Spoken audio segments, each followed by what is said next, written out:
ఒక చిన్న గ్రామంలో రాము అనే ఒక పేద బాలుడు ఉండేవాడు. ప్రతిరోజు సాయంత్రం ఒక పగిలిపోయిన వీధి దీపం కింద అతడు చదువుకునేవాడు. ఆ దీపం బలహీనంగా వెలిగేది. కొన్నిసార్లు మిన్నుమిన్నుగా, కొన్నిసార్లు పూర్తిగా ఆరిపోయేది.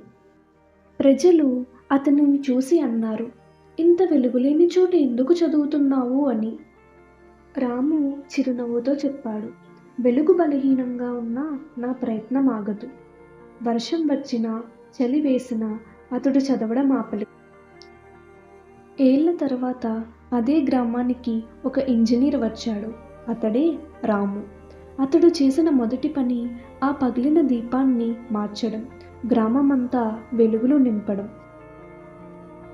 అప్పుడు ప్రజలు అర్థం చేసుకున్నారు, చిన్న వెలుగైనా సరే గట్టి సంకల్పం ఉంటే జీవితాన్ని మొత్తం వెలిగించగలదు అని.